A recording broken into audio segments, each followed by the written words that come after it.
Much for taking the time and visiting with us today. We appreciate it.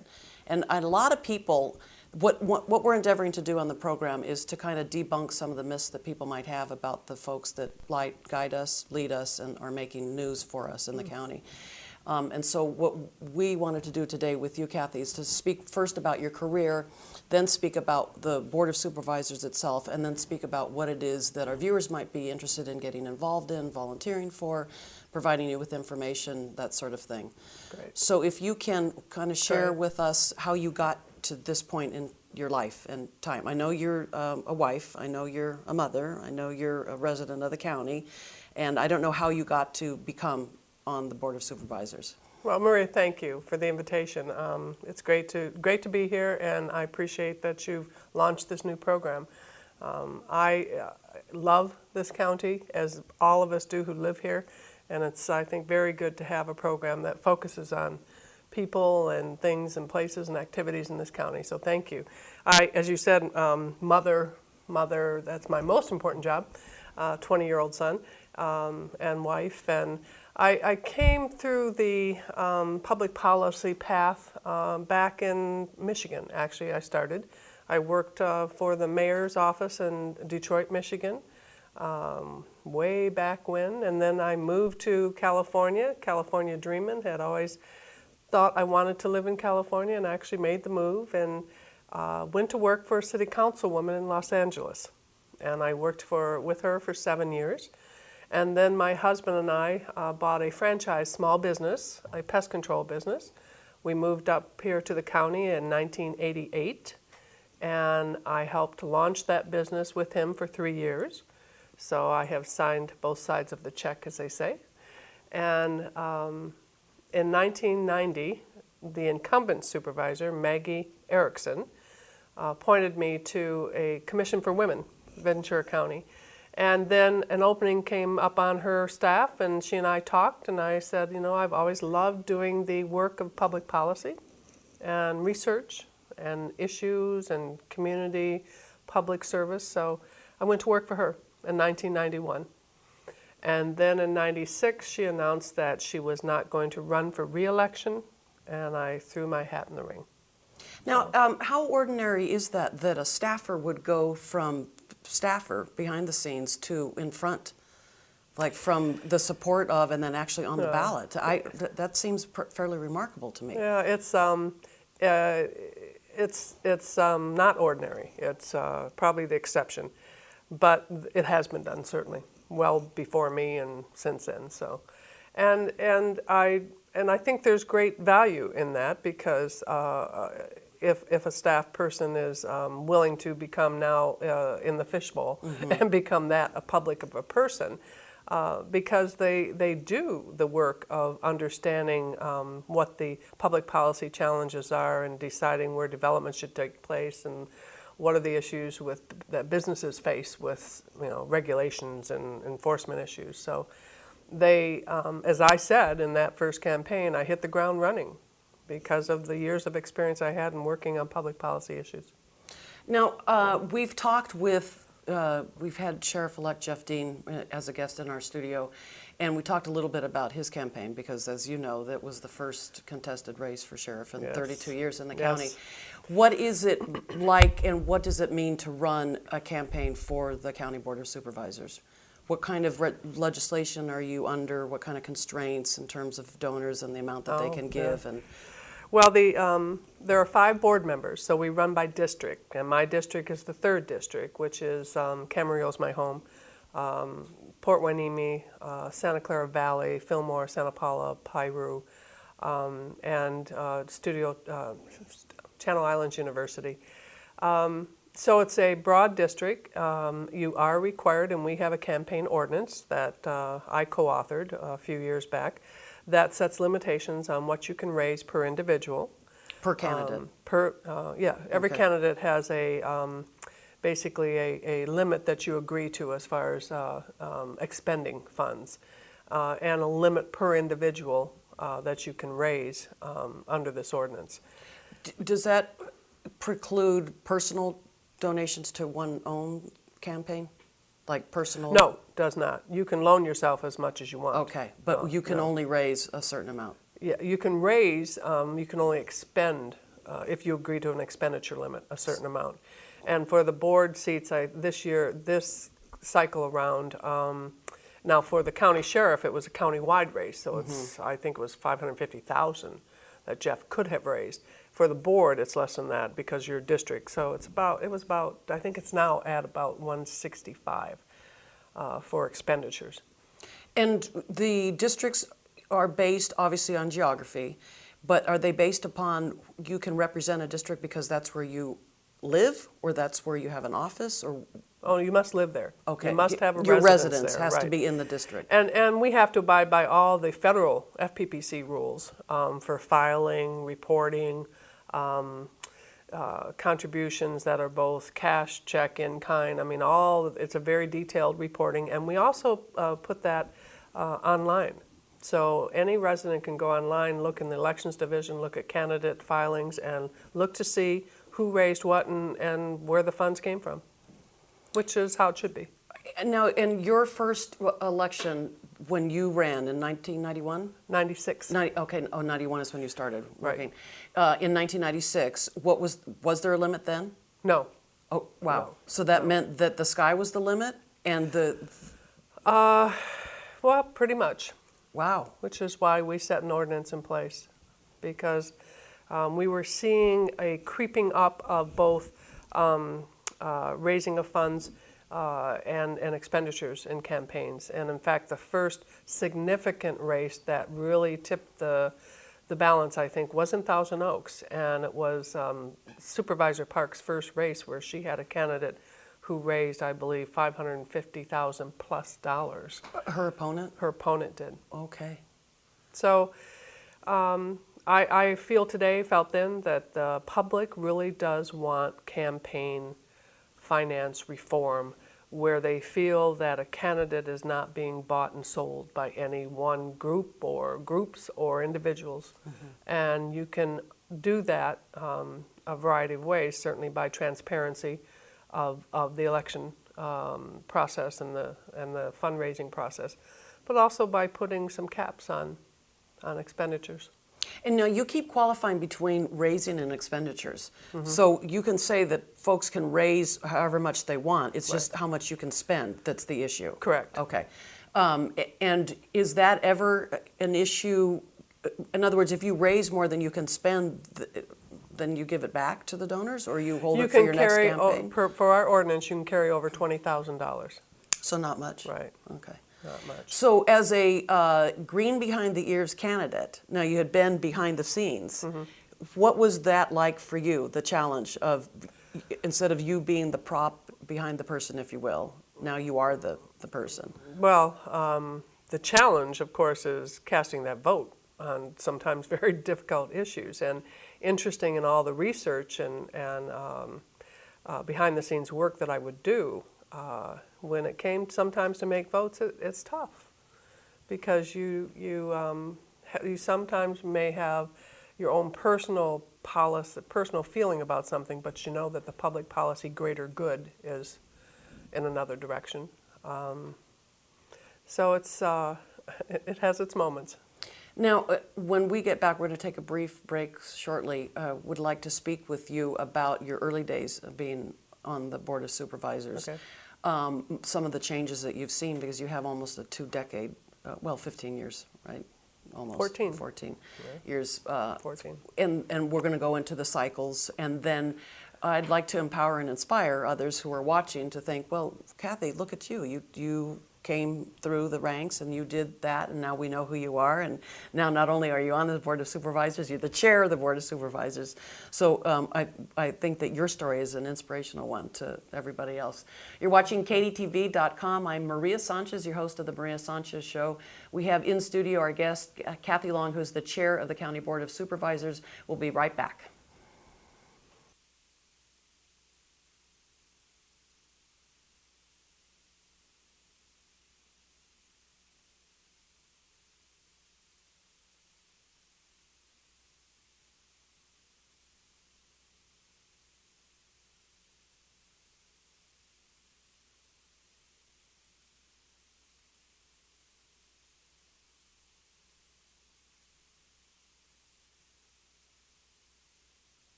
Hi, this is Peter Godinez from KDTV.com.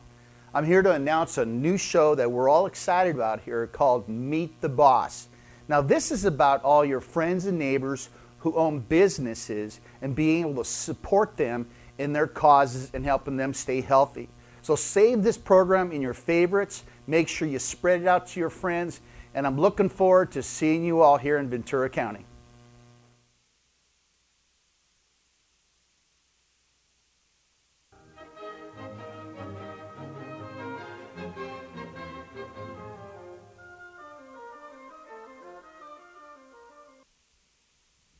Hi, I'm Audrey Johnson. Be safe, be legal. Handsfree805.com. I am so delightful to be here in the studio of KADYTV.com. We're here to share with you and to educate with you what Handsfree805 is all about. You could send a text. You could read your email. You could make a phone call. Just your voice. Handsfree805.com is the latest, hottest technology that I've experienced a long time, especially coming from South America and being here in America with the latest technology. So please give us a call, 805-754-2063. Be safe, be legal.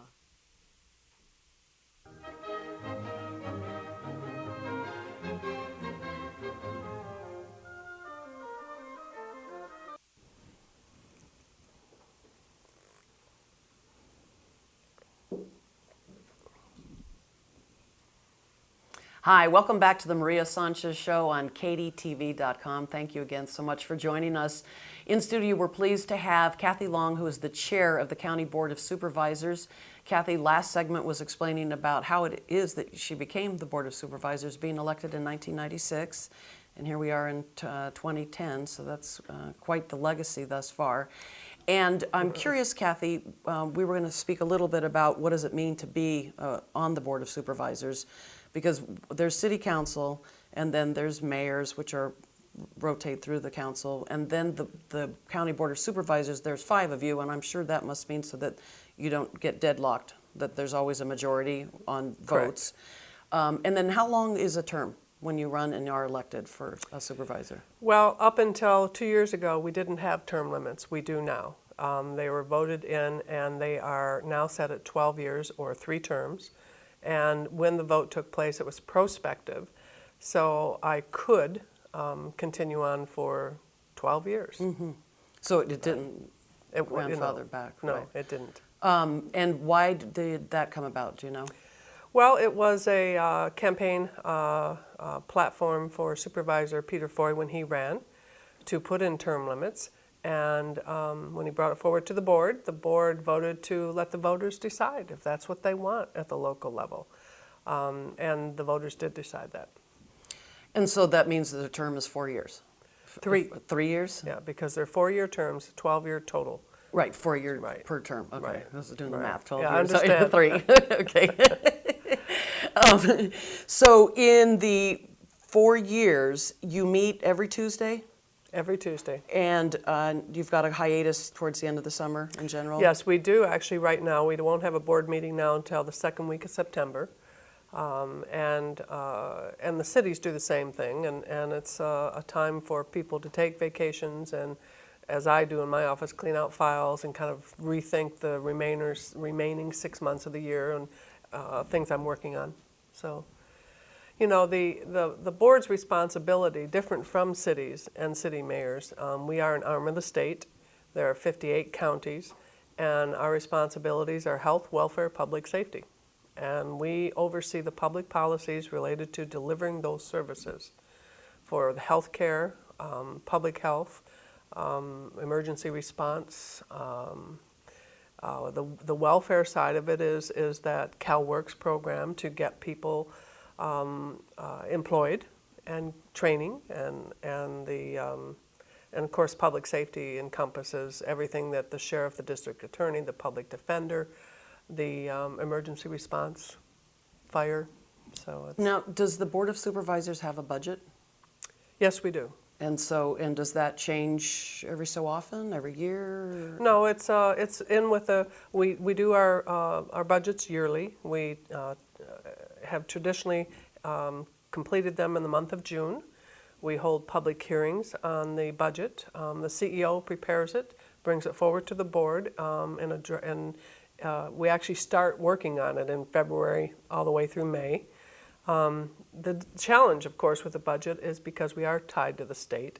So much of what we do are dollars that come through the state, either through federal programs or state programs. So with the state not having a budget in place again, we pass a budget, but it's always tentative based on what the state may decide to cut. If they decide to cut CalWORKs, we will cut CalWORKs. If they decide to cut in-home support services, we must cut in-home support services. So we have a budget. It's required by law to be balanced by July 1st and presented by July 1st, adopted, unlike the state. And so we have one. And it's a solid, it's 1.6 billion. Billion. Okay. Yes. Wow. And it's there are 8,000 county employees, approximately, and for an urban county of our size, that's about sized right. 62% of it goes into public safety.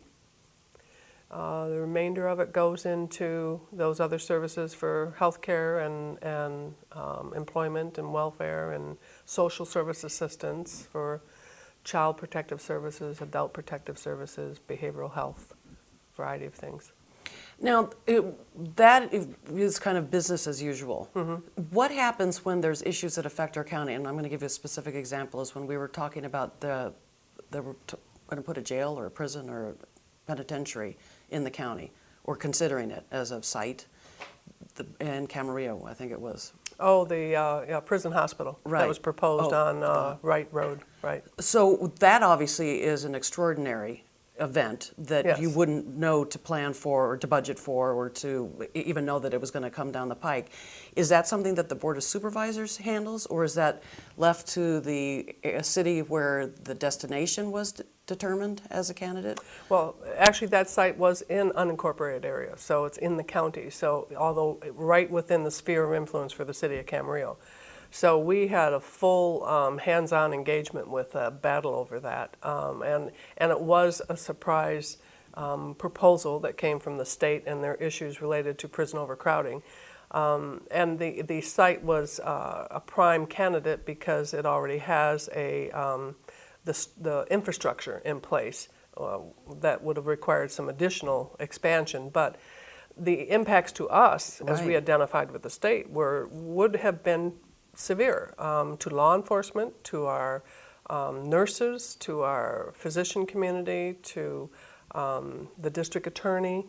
The related issues around both the population inside those prison walls, but the population coming to visit those prisoners, and that there was also the consequences of having limited healthcare services on the campus, but extreme healthcare needs would have come to our public hospital and would have required 24/7 law enforcement watch over those inmates. So that we successfully responded to that and strongly responded to that, and it really was the community that gathered. Kathy Miller and the Prison Hospital Action Team just were outstanding in raising the visibility and the impacts on that issue. Camarillo stepped forward significantly, both with funds to do the environmental analysis and the legal analysis that helped us prepare a strong defense on that.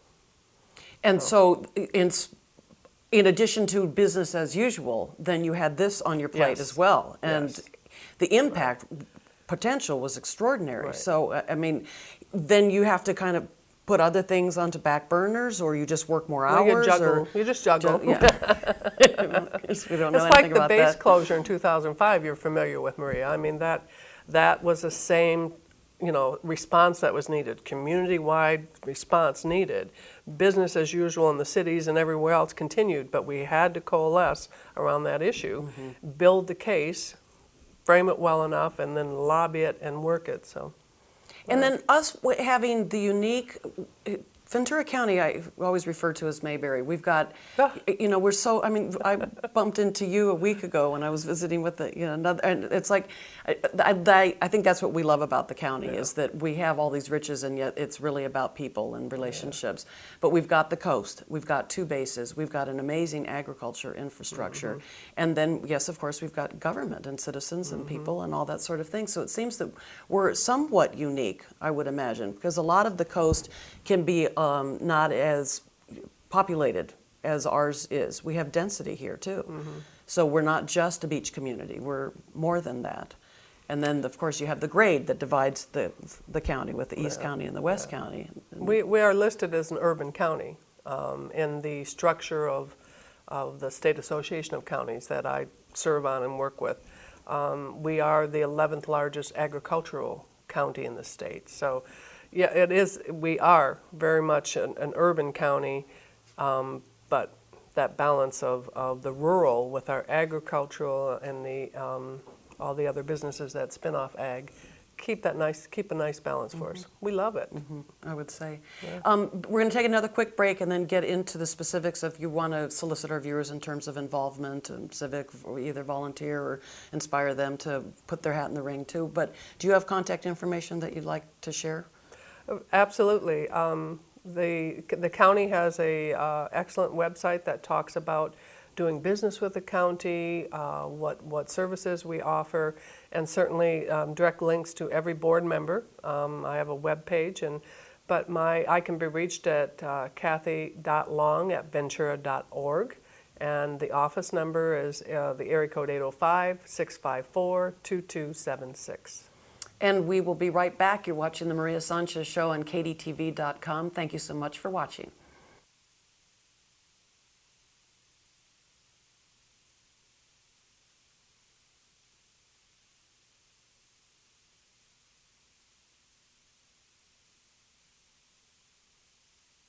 Hi, this is Peter Godinez from KDTV.com.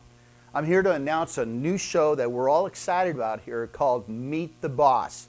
Now this is about all your friends and neighbors who own businesses and being able to support them in their causes and helping them stay healthy.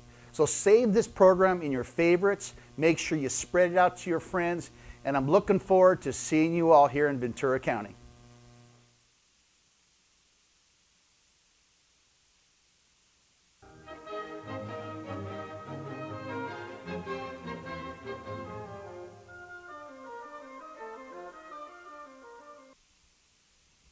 Hi, I'm Audrey Johnson.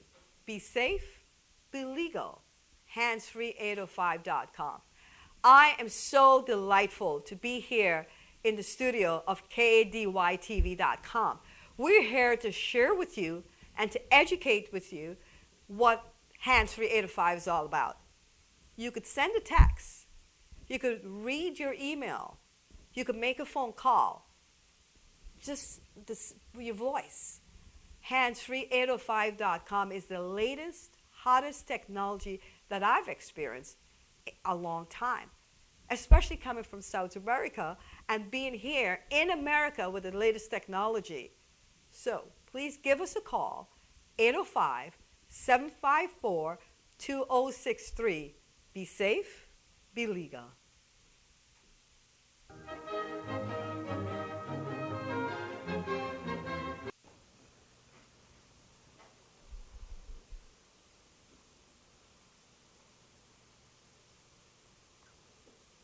Hi, welcome back to the Maria Sanchez Show on KDTV.com. I am your host, Maria Sanchez, and we have in studio the chair of the County Board of Supervisors, Kathy Long. Kathy, thank you for visiting with us again. Thank you. And Kathy's bringing up some great points about our local government.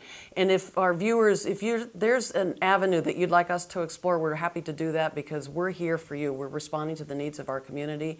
We really haven't had that since KDTV, the commercial television station, closed its doors in the early to mid 2000s.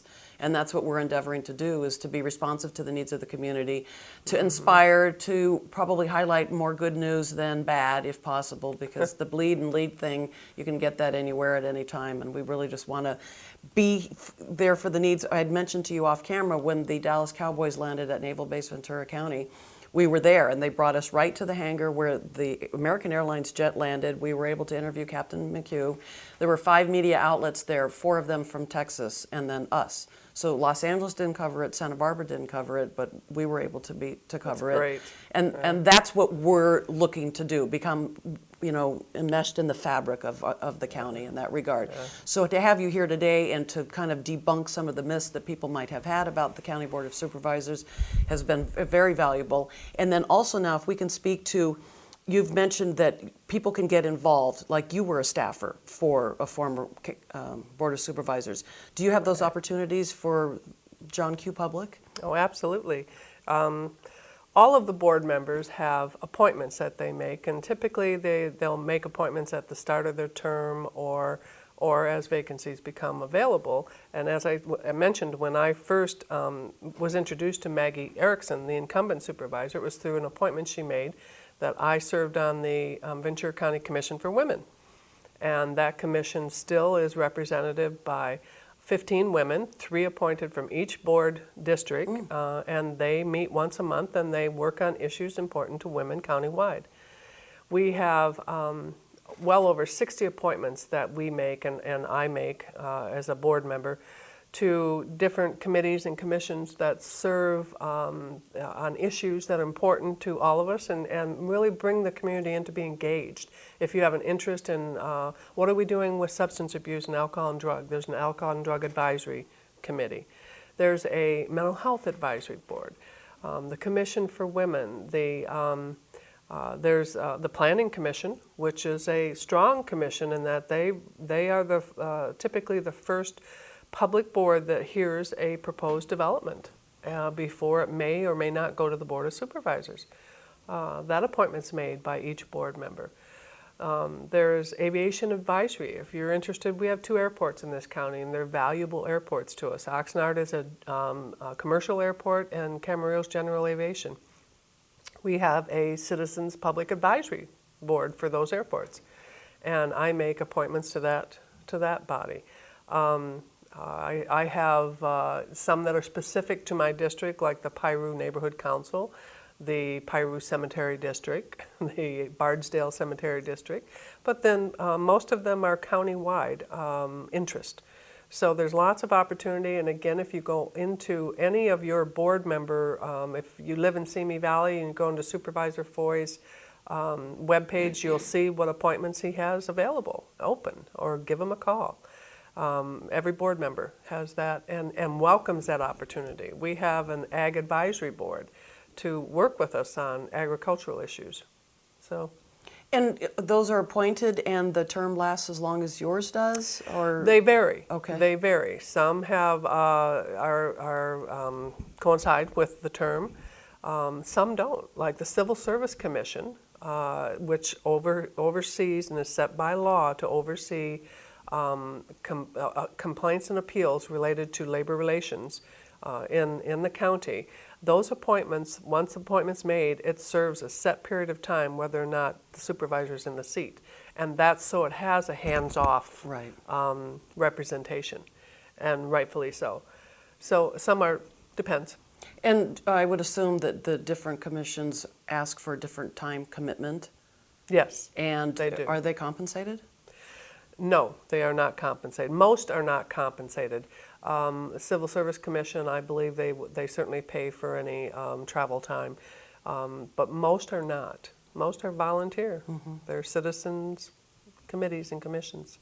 Now, your meeting's on Tuesday mornings at the Government Center? Yes. Off of Victoria? 8:30 on Tuesdays at 800 South Victoria Avenue. And the public's invited? Always, okay. Always. We open the meetings with a public comment opportunity for anyone who wished to come speak to the board on matters they have issue or concerns with, or to talk about if you have an event coming up, like the recent Making Strides ACS event. You can come and talk to us about that and invite us to attend and provide materials. And we live stream it. So it's available for the public to see, and we also have archived it so you can go back in and look at items that the board has addressed. So if you can't make the meeting, you can go into the website and look at the Board of Supervisors agenda for that day and see how we acted on items and what the discussion was. So it's televised live and as well as archived? Yes. Okay, wow. So, and that would be at the county website? Yes. And as Live well as stream. your supervisor websites? Well, you link to it, yes. Okay. And is there a reason that people should attend other than their own personal agenda? Well, I think to see where your tax dollars, how your tax dollars are being spent, and how well your government's working. I would hope that people, we always welcome them to the boardroom. It is their boardroom, so sure. And then tell me about the relationship between the council members. How does the supervisors? Supervisors, and it's one thing I love about local government. City councils and board of supervisors are nonpartisan. So we don't have those partisan hard lines that, I can't support this because it's a policy that, it's a party line. It's nonpartisan. We must and do work well together. There are going to be disagreements where we don't support a particular direction because of the policy differences. But I'll say at the local level, they're few and far between. Unlike the gridlock we see in Sacramento and even Washington. Mm-hmm. Now, District 3 that you represent, yes. How do you get a feel for the 155,000 residents that you represent? They talk to me when I'm out in the community, when I'm at the grocery store, when I'm at the farmer's market, when I again have those citizen appointments, and I ask them when I make an appointment, I come tell me how things are going on this issue. If you see something that's coming up on the AIDS advisory issue, or again the Commission for Women, come and tell me what's going on. There are many events in the community that I go to, and although they may seem like they're just those fun dress-up events, it's the time where people get to, let me talk to you about something. Mm-hmm. Can I come see you? So it is not Mayberry, but it's small. Mm-hmm. So we're still a small community. And is that, I don't think that people know that that's actually how responsive you are. And I can't speak for the other supervisors because I don't really have as much of a relationship with them as I've known you over the years in all kinds of capacities. But I think that's important for our viewers to know, is that yes, they actually do matter. Their opinions matter, their struggles matter, their challenges matter, their triumphs matter, and on a county level. Because a lot of people think, it's a machine, and who am I? I'm just a cog in the middle of it, and I don't really matter, and I don't really count. Yeah. But you're suggesting no. Yeah, I think at local government, you really have an opportunity, again, to reach out and touch and talk and be heard by your local representatives, whether they're city council or board members. I parking my car the other day, and a citizen came over to talk to me about an issue he was having with mental health.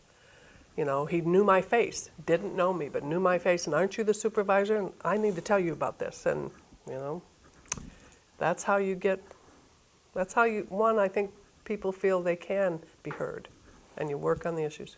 And share, again, with our viewers your contact information. And okay, I'd be happy to, and thank you. It's Kathy, that's with a K, .long at Ventura.org. And the office number is area code 805-654-2276. And since Kathy has shared, that means that you can log on and contact her. That's right. Either Absolutely. via the phone or the email. Absolutely. And you know it for sure for now. Kathy, thank you again for your time. Maria, Continued thank you. Success. Thank you for doing this program. Yeah, I think it's you're valuable. welcome. We're very really much. excited. And thank you so much for watching KDTV.com. This is the Maria Sanchez Show.